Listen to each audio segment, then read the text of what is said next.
Welcome to Beyond the Bee, an ongoing dialogue about the past, present, and future of the B Corp movement.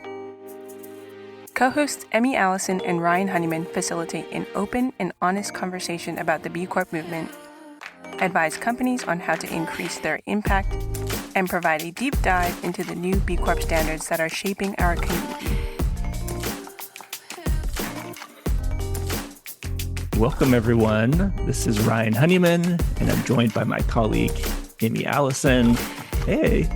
And we are here today to break down the new second Consultation Summary Report from B Lab Global that has just dropped on Tuesday, September 24th.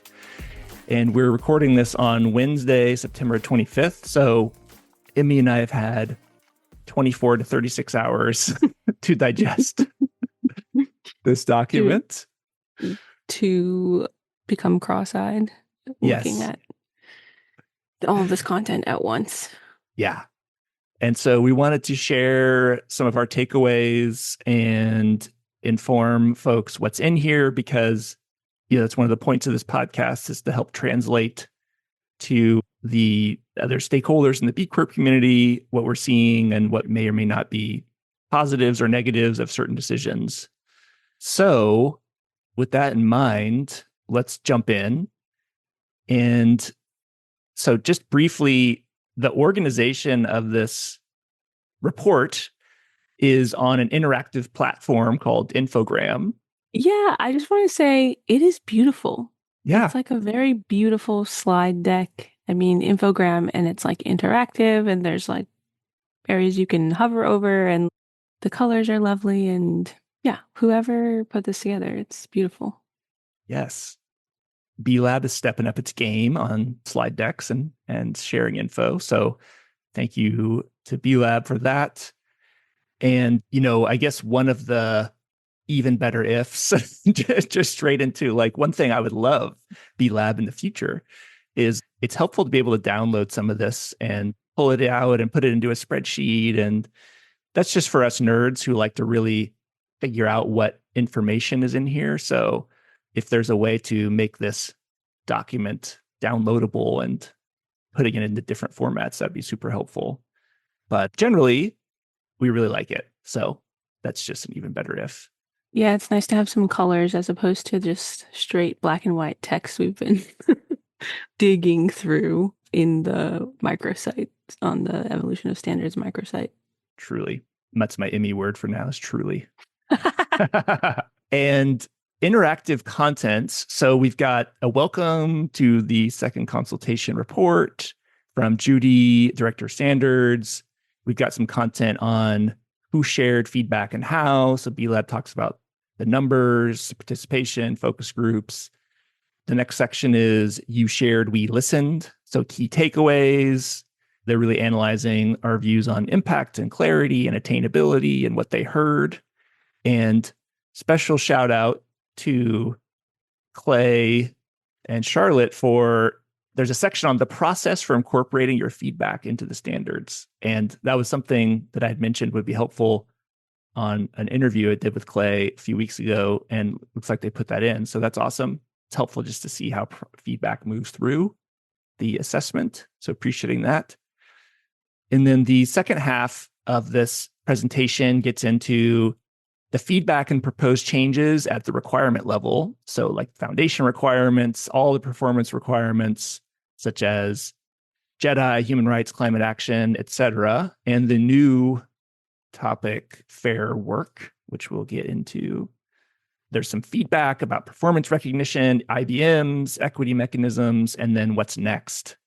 Maybe before we even jump into the nitty gritty, is there any high level takeaways? What stood out to you from this report besides nice formatting and movable graphics, which is pretty cool?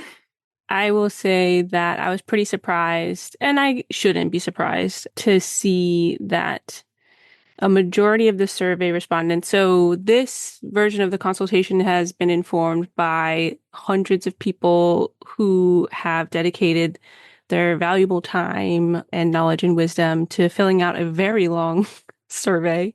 And also some have attended like more than one focus group on different impact topics and at different slices. And so I was pleasantly surprised to see that of the 905 survey respondents, 73% of those respondents come from companies that are under 250 employees, and 26% of the survey respondents are from companies that are 1 to 9 employees. And so the small businesses and the small Bs really came out strong in this consultation period. And I was happy to see that. And I think is a little bit reflected in some of the changes that were made in this consultation because of this consultation.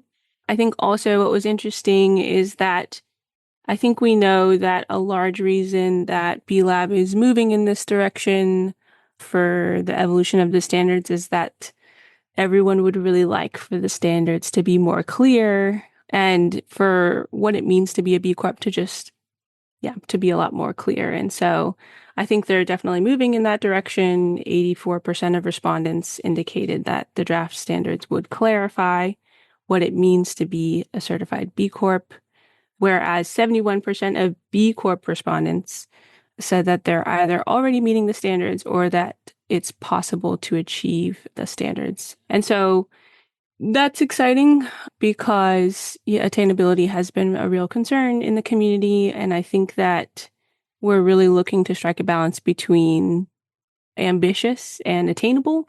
It's a very interesting sort of slice of the community that participated here. So if you participated, thank you so much. I know it's no small feat. Yeah. And I wonder just if that 73% being under 250 employees, I wonder if that actually tracks with who's in the B Corp community more broadly too.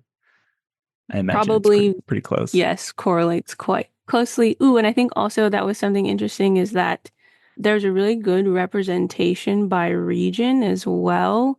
25% came from Latin America and Caribbean.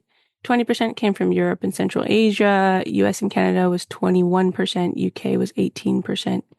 AANZ and Pacific was 9%. And so the diversity surely could have been better, but I think it is also quite representative of what the community looks like today. Yeah. And UK, usually the US is taking up all the space and unnecessarily dominating with our voices. And UK showed up taking up 20% of survey responses. So UK shout out for, UK is basically almost mapped to as large as Europe, all of Europe and Central Asia, and then a little bit smaller than the chunk for Latin America and US and Canada. So, but also UK is crushing. I think it's like 2,000 B Corps in the UK now. Yeah. So, all right, UK, we see you.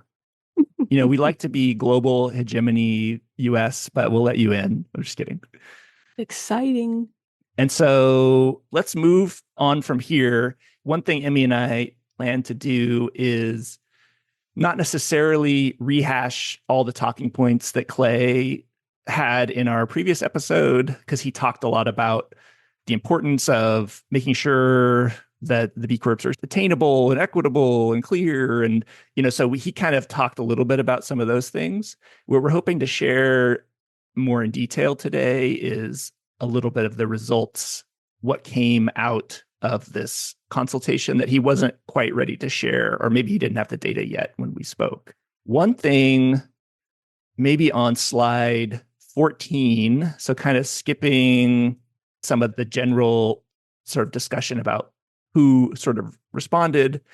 On slide 14, it talks about overall impact. So it does say that 86% of respondents felt that the draft standards align with what they believe it means for business to meet high standards of social, environmental, and governance performance. So there is a strong agree and strongly agree combined to folks saying that the draft standards as written are impactful. And maybe I'll mention clarity and attainability, Emmy, and then if you want to riff on like what you're seeing. So then clarity, the next one, it was 84% felt the standards would clarify what it means to be B Corp. So folks did feel vast majority of folks felt it would help clarify. So impact is 86%, overall clarity is 84%. Attainability is interesting though, it's lower, so 71%, which is still 1% higher than the last preliminary consultation, but drop.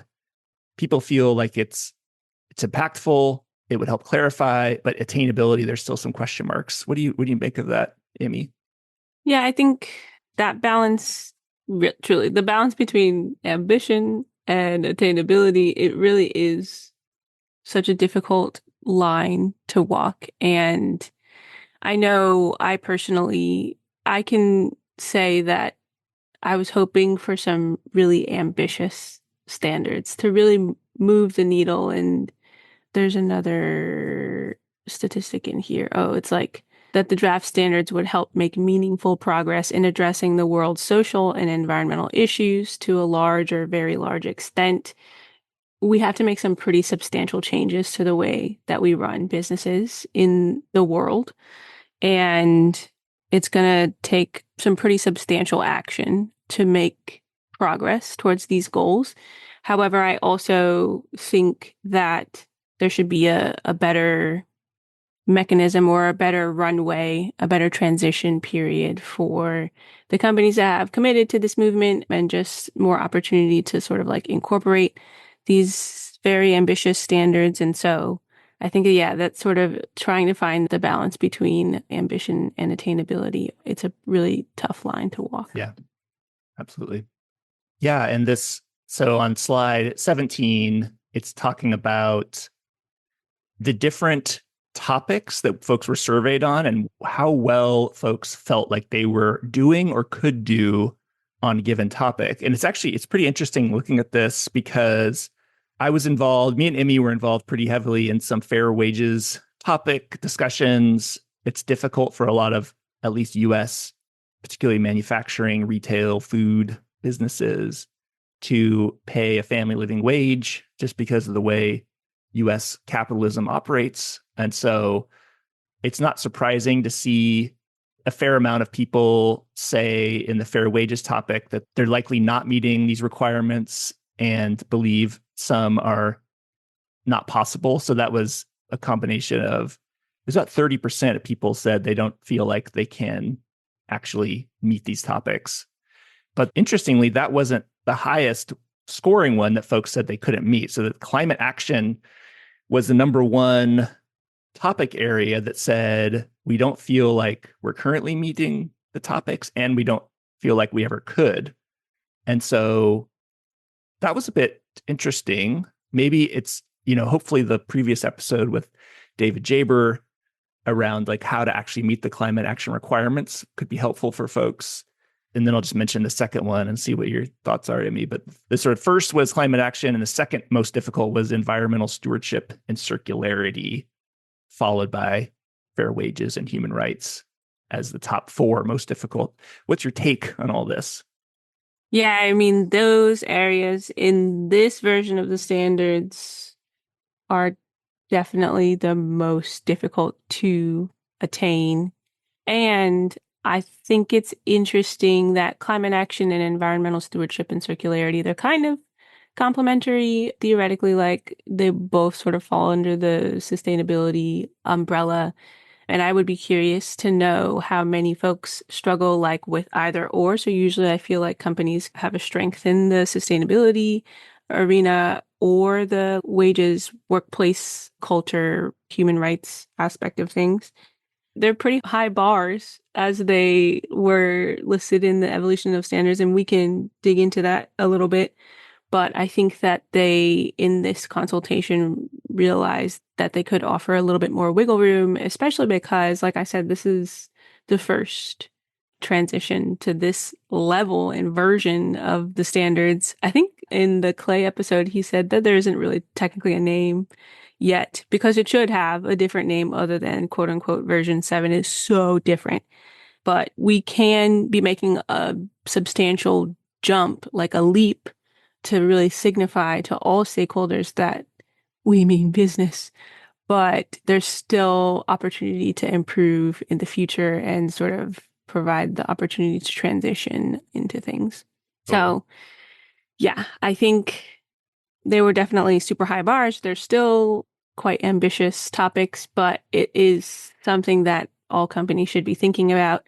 Cool. So let's look at the foundation requirements. So we're getting into the topic specific changes, slide 21. So some of the things that B Lab has proposed to change, it's actually on slide 22 here. The first thing they mention is providing more clarity on ineligibility for B Corp certification for companies in high-risk industries. And we're not going to go through every proposed change, but just highlighting some of the ones that may be relevant to folks listening. This has been a big one because it's not just if you operate in a high risk, it's not just if, say, you're a plastic water bottle company or a company that sells alternatives to formula as alternatives to breast milk to children. That's like considered a high risk area for B Lab, or like agribusiness in Brazil and things like that. They also look at where does your revenue come from as a B Corp. And so one of the things that I'm not actually sure where it is now, but I know in one of the initial drafts, it could have been the draft a couple of years ago, or it could have been earlier this year. I'm not exactly sure.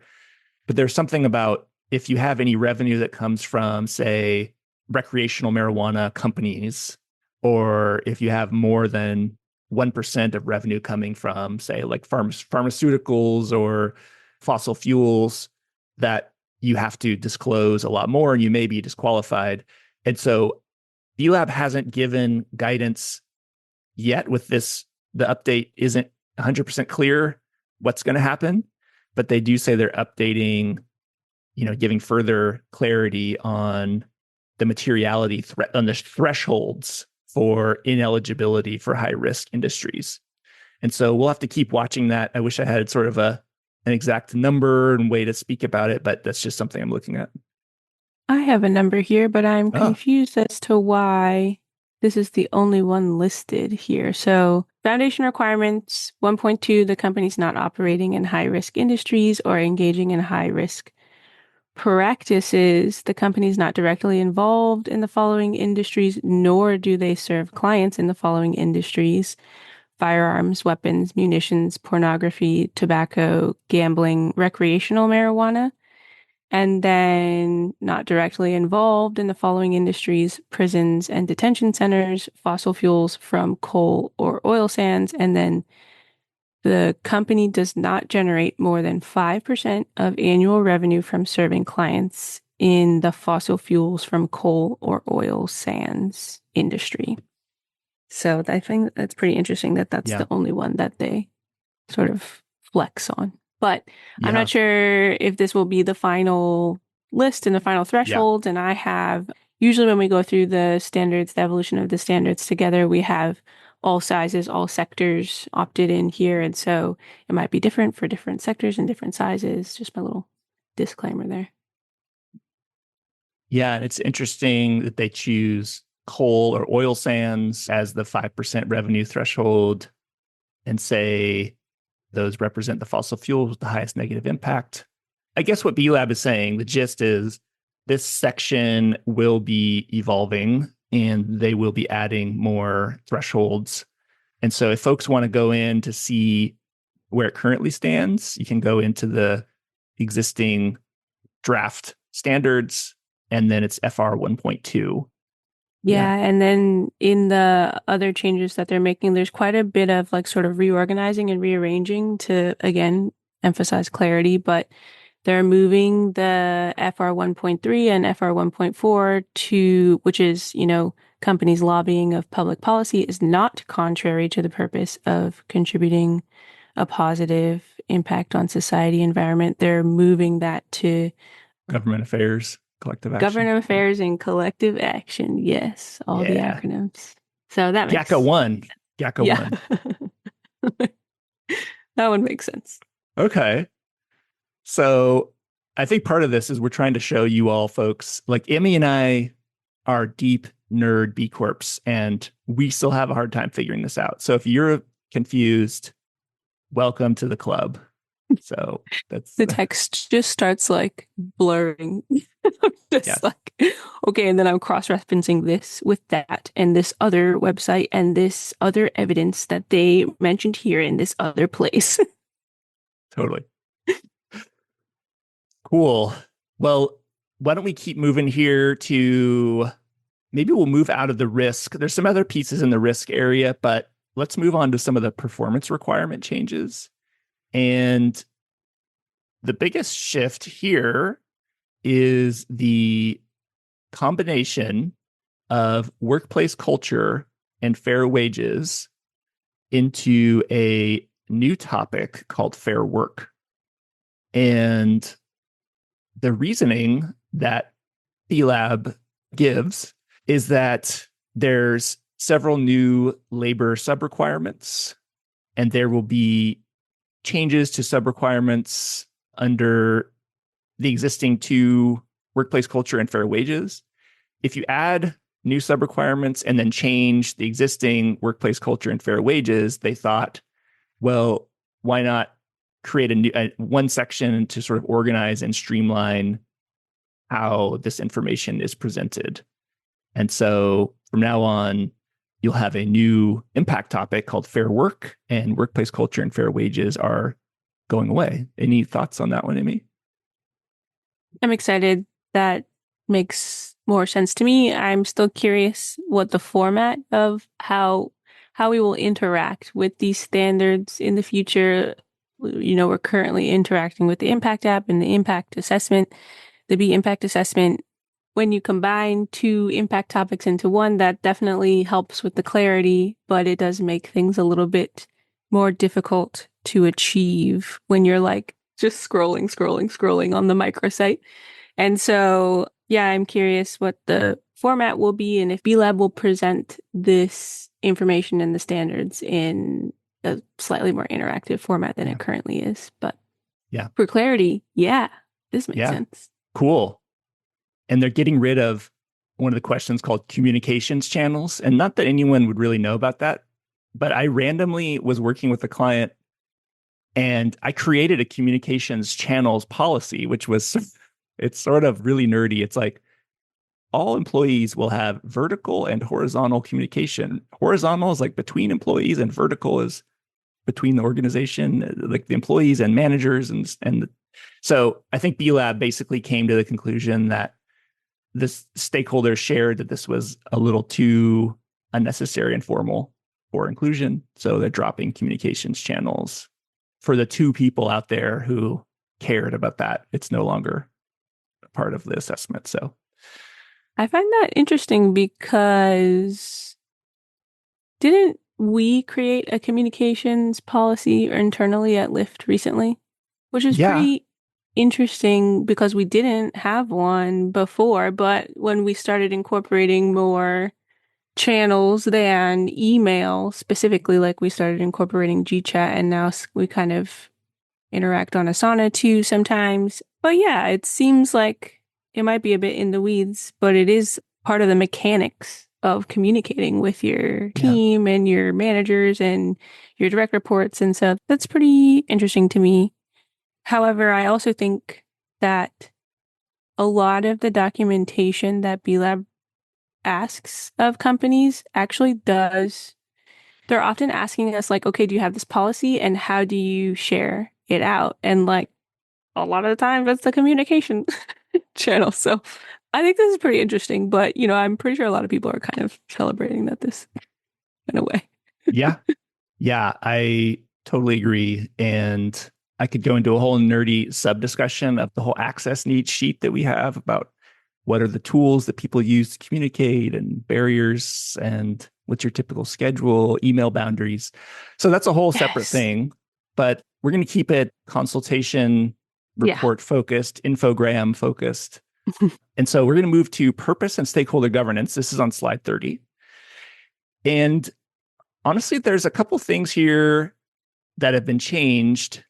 They don't give a ton of guidance as to what is actually changed. One thing that does stand out to me, so they have a purpose statement update, they have setting aspirational goals update, a grievance procedure update, and a marketing policy requirement update.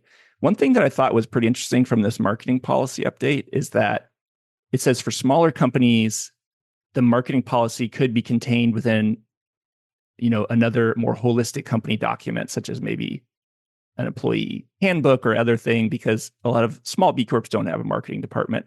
But for larger companies, it says the marketing policy must back up claims with scientific data and ensure that they reflect the totality of their operations and impact, highlighting not only the positive, but also potential negative impacts. That's pretty big, because there is no marketing department that I know of that just loves highlighting the negatives along with the positives when they're talking about impact. Although Patagonia, everyone's favorite, I can never meet that standard company, does often talk about things. Like, I remember they released something saying, hey, we just found out that the down in our jackets is actually taken from force-fed geese that they used for eating livers. It's some sort of geese. Yeah, they were force feeding geese to make their livers big so that they could cut the livers out and deliver them. And then Patagonia was somehow getting the feathers from this. And so they released, they did a whole marketing thing, like, this is a problem and here's what we're doing to change it. So it was sort of talking about the negatives, but in a way of saying, here's what we're doing about it. So I guess there are some companies that talk about it sometimes.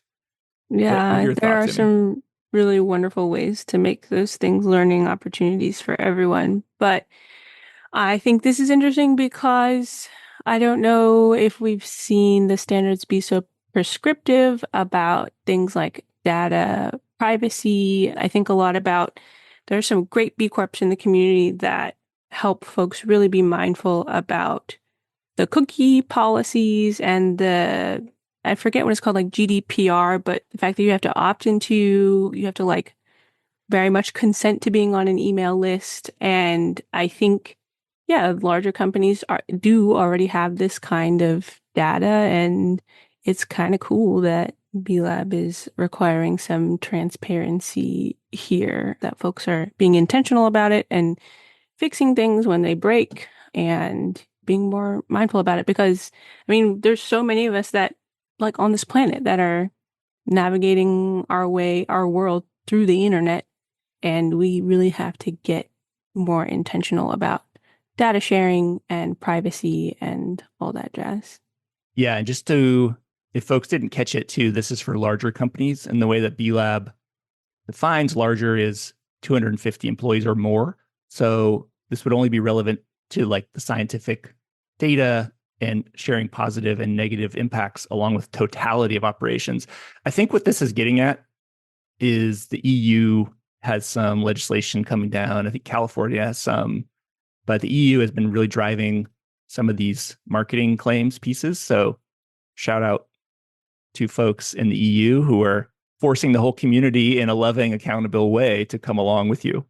So I think it's great. That will be a challenge for some marketing teams to talk about the totality of operations, et cetera. So we look forward to seeing how this is operationalized.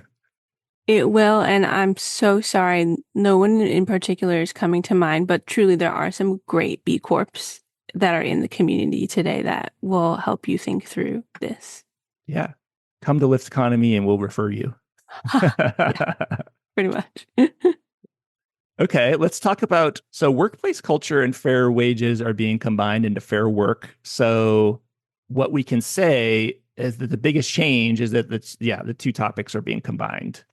There's a couple things, some labor themes such as 0-hour contracts and shift patterns and overtime are going to be moving into this fair work topic, but without knowing the details. And actually, I should say that we are going to be doing later this year, probably recording in November, probably releasing in December, a podcast with Bernard Gao from B Lab Global, who's been heading up the fair wages, fair work topic. And he'll be releasing some of the updates on the new requirements for the fair work section.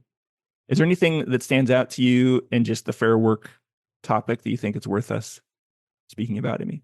Yeah, and again, it's just a little bit more moving around things, but I'm fully in favor because it makes things more streamlined and you don't have to like leave an impact topic to go to the DQ or the foundation requirements or CIT to make sure you're being compliant. But it says in the current standards, labor themes like 0-hour contracts and shift patterns and worker overtime are currently captured in the disclosure questionnaire, and they're going to get transitioned to, I believe, fair work, the impact topic, which is helpful. Yeah, and then they talk about a less prescriptive approach to living wages in the supply chain.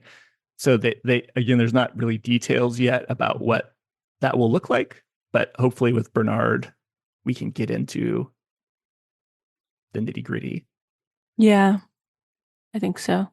Okay. So moving to justice, equity, diversity, inclusion, page 36. The interesting thing is that ULab says minimal changes are required for this impact topic with general alignment on the direction from stakeholders. So that's good, right? Like, it's interesting. It seems that like what it implies is that they kind of quote unquote got it right the first time around. I'm curious if there are folks out there that have feedback that feel like that wasn't captured in this scenario when you go through the Jedi topics. Some of the Jedi subtopics are the company is carrying out disaggregated data for key people-related business actions. The company is implementing Jedi actions that are captured in an action plan. Progress is shared with relevant stakeholders. And it's fun because this is one of those topics that really varies based on your size and sector. Like some folks have to do 2 of the Jedi things, and some have to do like 8. But there are things like company carries out an equity audit and company supports at least 2 employee resource or affinity groups, like employee resource groups, implements inclusive hiring practices, provides additional types of paid leave beyond legal minimums, implements the workforce development IBM. So this list is quite long. I think there's like yeah, 22 options or something yep. like that. So yeah, I'm curious if any of our listeners have any strong feelings or opinions, but it seems like based on the last consultation process, things are moving in the right direction. Cool.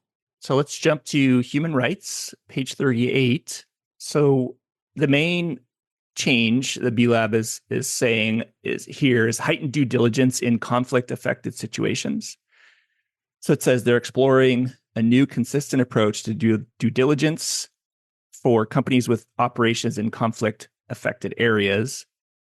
So it's a B Lab previously created a one-off moratoria related to Russia, Belarus, and B Lab notes here that there are limits to how effectively certification standards like theirs can mandate the right kind of action regarding conflict, and there are not always clear, verifiable distinctions between right and wrong for companies operating in such contexts. Like I know, for example, this is maybe more towards the beginning of the Russia-Ukraine special military operation / war, where there was like some companies saying, oh, we're not going to stop providing food, like baby food or food in Russia because, we don't want to cause a famine. So whereas a lot of other companies are saying it doesn't matter, we're pulling out. And so it looks like B Lab is trying to walk a fine line on the right and wrong. Any thoughts on this one, Emmy? That's pretty interesting. I did not know that. But yes, I appreciate B Labs building in opportunity for nuance because, yeah, the world is not so black and white. So, yeah, that's Yeah. interesting. And the whole human rights topic has been interesting to me because it seems like it should be so fundamental to running a business that I'm still having a hard time figuring out how folks are going to actively implement and incorporate these subtopics into the ops. But luckily, B Lab is pretty prescriptive about it. Yeah. Okay. So moving to climate action on page 40, So this is a topic, as we mentioned previously, that folks felt was the most unattainable. So some of the changes that B Lab has proposed are more simple climate action requirements with more digestible step-by-step expectations. So for example, for GHG measurement, they noted that a lot of small companies highlighted challenges, especially with scope 3. So that's emissions that are in your supply chain or outside of your immediate control. Smaller companies are saying we lack the expertise, resources, and infrastructure to really do that. So B Lab says they're going to highlight ways for companies to start reporting on scope 3 emissions through publicly available tools and focusing on relevant emissions while refining over time. And additional clarifications will also be included for remote-based companies. So it looks like they heard some of that feedback. Yeah. And I think the real interesting part of the climate action and like what we were talking about earlier is that there seems to be a high percentage in the community that feel that they're not attainable. I almost feel like it's more like they don't feel like it's appropriate to their operations. There's so many smaller, especially service-based companies in the community. The future target setting sort of bullet point in this climate action impact topic in the consultation says small companies feel that their climate impact is already low.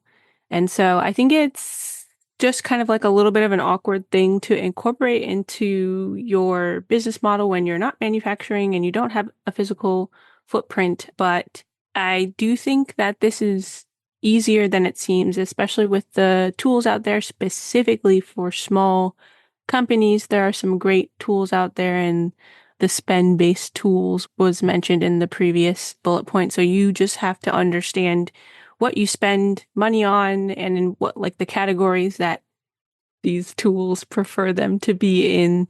You're sort of just like categorizing your expenses and entering them in, and a calculator will spit out your scope 3 emissions, which is quite helpful. It's easy to believe like, oh, I have a computer and I work at home, and so my business's operations are not. But theoretically, we should be counting, if we work at home, we should be counting the carbon footprint of our homes and the laptops that, the precious metals that were mined for the laptops that we use, and the web services they don't have a zero carbon footprint. They absolutely substantially have a carbon footprint. And so I think it's a little bit about getting people to think outside what we've been doing for a long time. I do think B Lab does a pretty good job of listing tools in these sections to make sure that you can get your scope 1, 2, and 3 calculation, your emissions. I think what's also interesting are some of the like commitments that B Lab is asking companies make.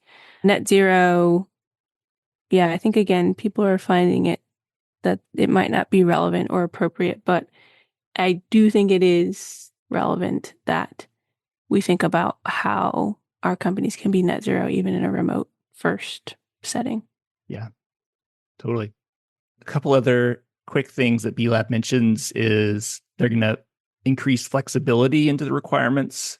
So they said like some companies feel barriers outside of their control, such as lack of renewable infrastructure, could impact their ability to meet the action plans. And so B Lab's going to highlight alternative actions that a company could take. And I'm really pleased that B Lab has kept in this just climate transition, the just transition framework. It's super important for folks who don't know. It's around, how do we ensure we're bringing along the most vulnerable and traditionally marginalized folks? So it's not just a climate transition that just increases wealth in the top 1%, and like affects only wealthy global north countries in a positive way. And then the global south is sort of left to deal with a lot of the results. So B Lab says they're going to try to outline how this should be considered for larger companies, and such as how to engage with suppliers across the value chain who are most vulnerable to climate change impacts. So yeah, pleased that climate justice is still a key part of this. Any thoughts, Emmy, or should we move to next section? Let's move on. All right. So now we're on environmental stewardship and circularity.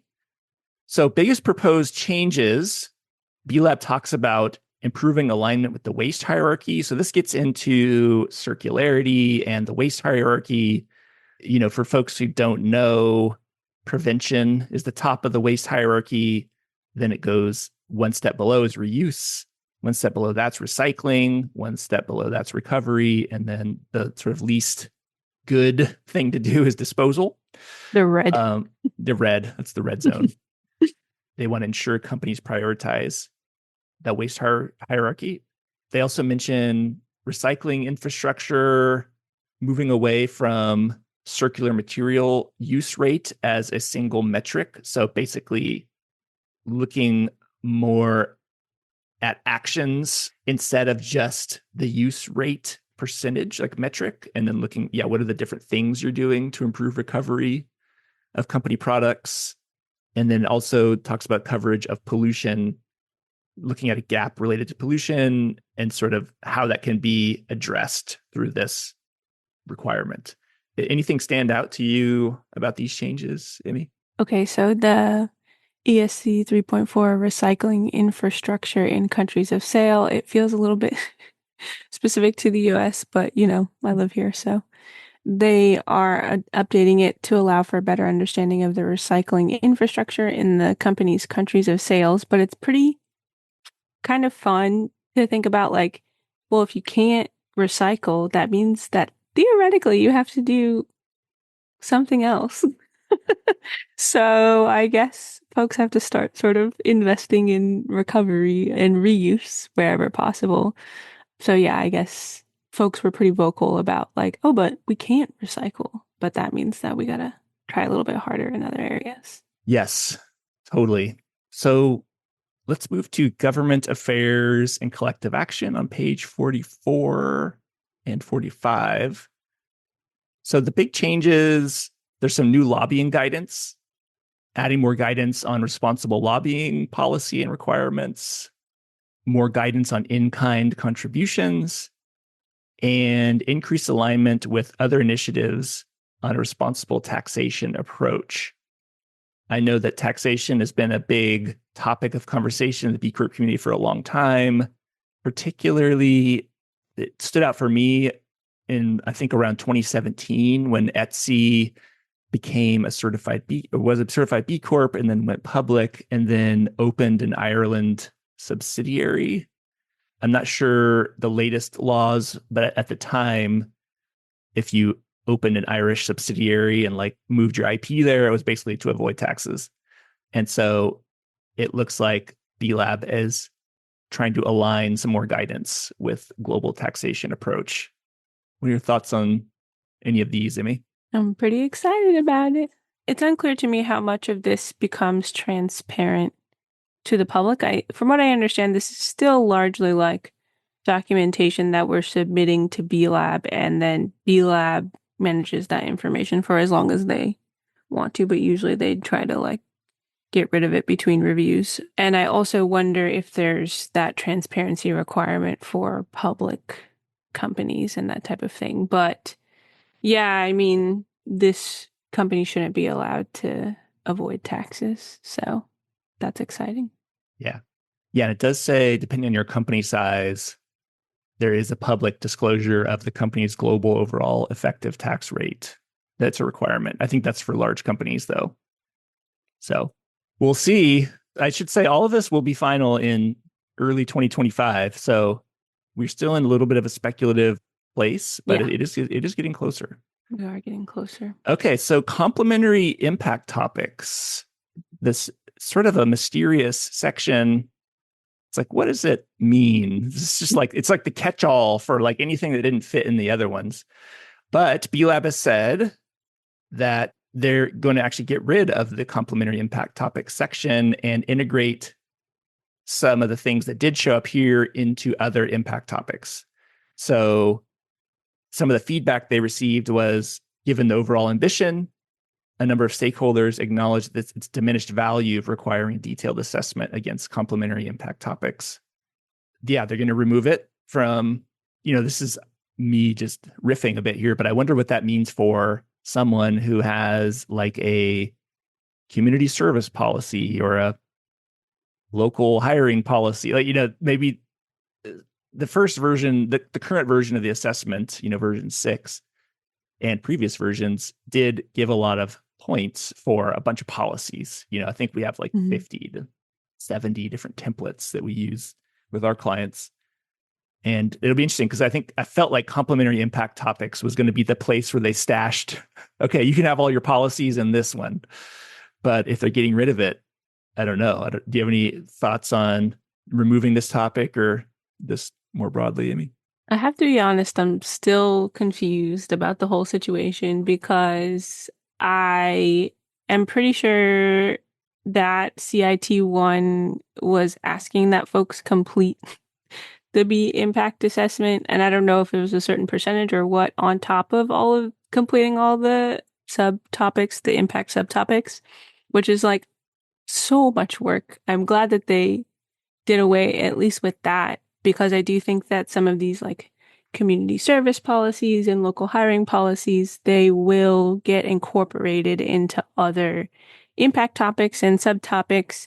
They'll take on a new sort of format. And I foresee it being a bit more holistic, where like the volunteer time off, the ergonomic policy. Yeah, is getting incorporated into the workplace culture and the fair work impact topic alongside the more holistic working in the office type of like handbook or subsection of the handbook or part of your intranet type situation. So I think it's for the better that things will become sort of more integrated and maybe more straightforward and even more clear for internal stakeholders in addition to external.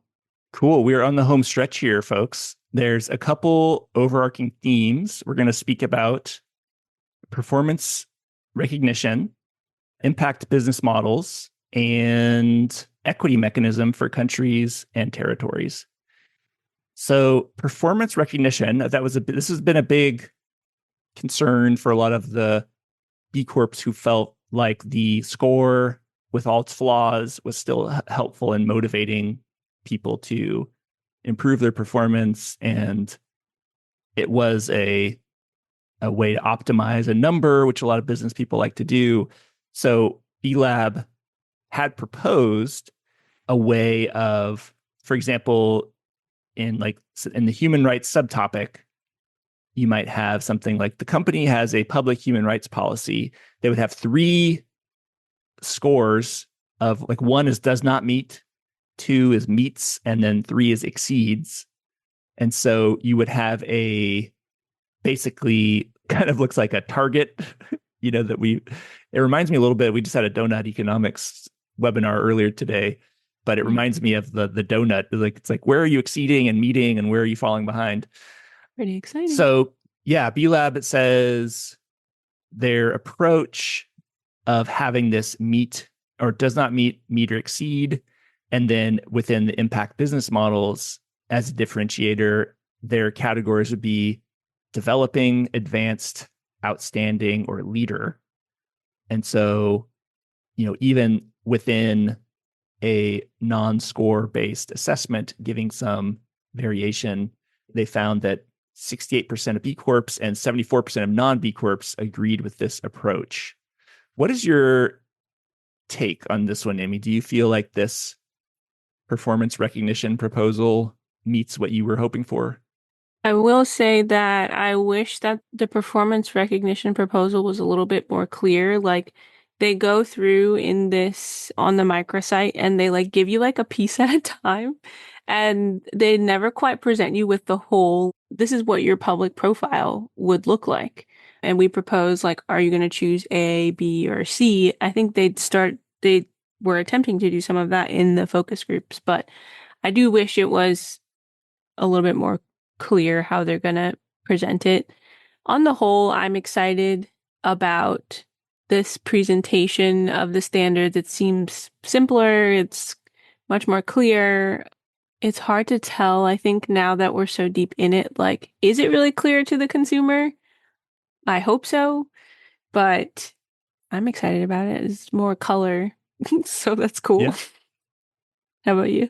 Yeah, and B Lab, is essentially saying we heard that a lot of people liked the score, and we also heard that people wanted more granularity beyond just meets or exceeds or does not meet. But they say the mandate is to ensure that all B Corps meet the same performance requirement rooted in specific topics, which inherently limits the room for granularity compared to the current scored system. And that B Lab has extensively explored options to deliver a more granular approach to performance, but they are overly complex and neither practical or feasible.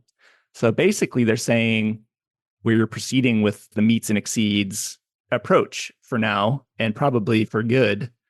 And yeah, I guess I trust there's a part of me that does really appreciate the score, the numeric score. And I do trust B Lab has spent a lot of time thinking through this and the implications and they've thought through the implications. So let's roll with it. I'm down. I'll just add that moving away from the numerical score, I really do think is rooted in a more equitable approach and just allows for a much greater diversity of B Corps to be on the same team and just like be able to focus on, being impactful companies together as a community. So I'm excited about it. Cool. Last couple ones here. Impact business models. So for the impact business models approach, B Lab has said that companies that have impact business models at a certain scale would be recognized through a tier system and be eligible for one, more flexibility through exemptions or more time to meet requirements. Two, an option to demonstrate equivalency and compliance with requirements in some impact topics. And then three, public recognition in the B Corp public profile and potentially other B Lab programs. So that's how they had set up the approach in this second consultation. And considering the feedback they received, they're proposing no major changes to that approach. And honestly, I do think it's a little bit difficult for me to put my head around it because I haven't seen the impact business models. Like they haven't really released, here they are. And so I haven't necessarily been able to give feedback on what they are, but at least conceptually, they do seem to be prioritizing companies who have them with increased flexibility and recognition and ability to demonstrate equivalency. What are your take on that, Emmy?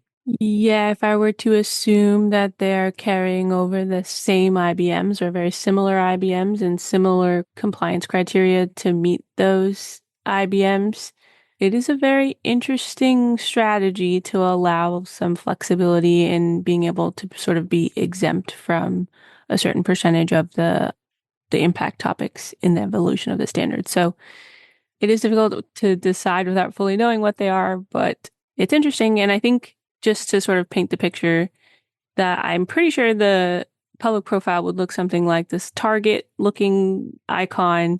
It's got like a bunch of greens and maybe a few reds. And then there's like there icons. There's like little circles underneath that specify your IBMs that you're eligible for. Cool. All right. So now we're on the last slide here. So it's what's the next steps? So B Lab is going to continue incorporating the feedback and aim to publish a new standard in early 2025. They're going to continue to focus on simplified language and verifiability, such as making sure it meets new EU directives.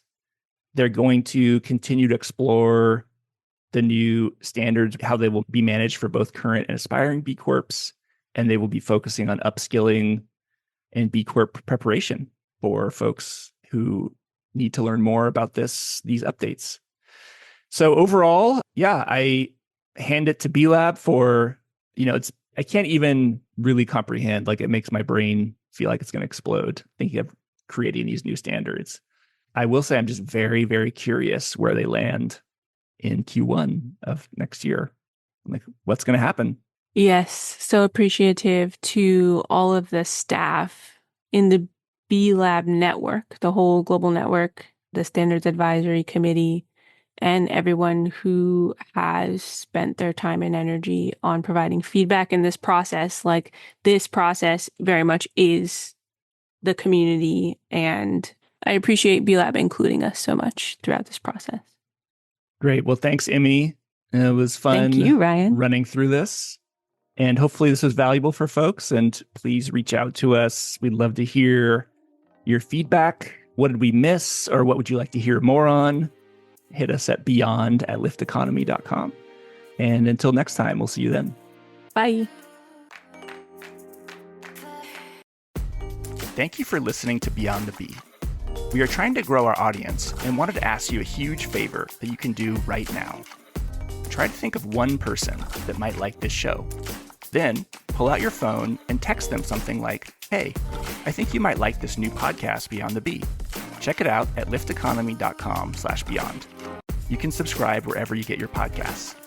Seriously, try to text someone right now. Pull out your phone. Then follow up with them to see how they liked it. This would be super helpful for us. We deeply appreciate your support.